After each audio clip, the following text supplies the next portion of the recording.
So you've got your comic book all done, a file for every page in a folder, you send it off to your printer, but then the pages are not in the correct order. Want to prevent this from happening? Want to not ruin your comic book? Watch the next 5 minutes in this What's Tim Doing This Week? I'll tackle the thorny problem of naming your files. Hi, I'm Tim Larsen, a comic book writer and creator, best known for his biker revenge saga, Mayfield 8, a drug-fueled sex and violence 6-part comic series of which you can sample for free. Follow the link below in the notes. Now on to the problem. Naming conventions. Knowing what to name your artwork files and to do it correctly keeps them in a consistent order. It prevents printers or collaborators from mixing things up. It creates a habit of maintaining a manageable workflow. So let me explain a little further. You say you have a comic book called Super Guy, and you name each page of artwork in your computer SG1 and SG2 and so on.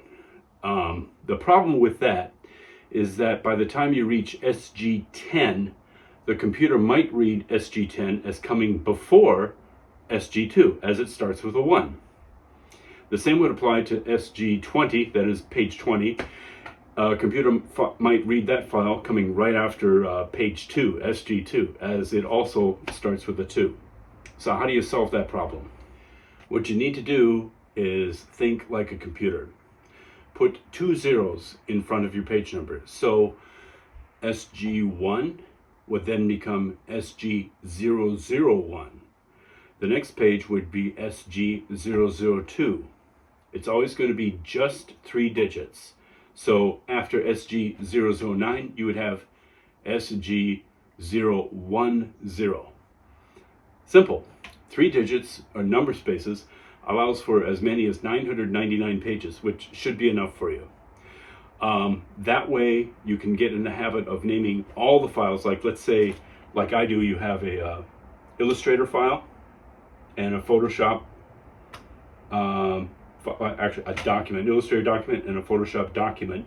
If you throw those into the same file, and the Illustrator, in my case, it would be ME, ME001 would be page 1, ME002 would be page 2, so it would be, for Illustrator, it would be ME001.AI.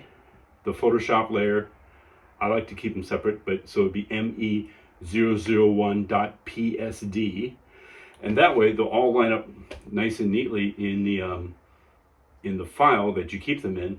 And when you're ready to send them off to the printer, if you were to create like a separate file with all those page numbers, as long as you stick to the 3-digit system, they'll be in a consistent and easy to read order.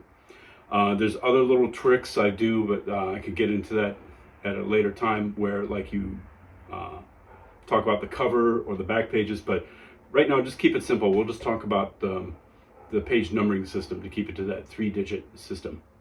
Okay? Thanks for watching. I'm Tim Larsen. Remember to subscribe to get the next What's Tim Doing This Week in your YouTube feed.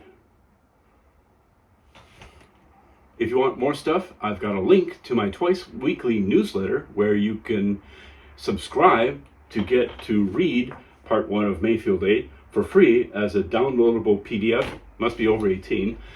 Lastly, I want to encourage everyone out there, especially the artists among you, to keep creating comics, keep drawing, keep working at your craft. It doesn't matter what level you are right now. If you do it long enough like me, you reach new and awesome heights that you can only dream of right now. Take care. Have a great week.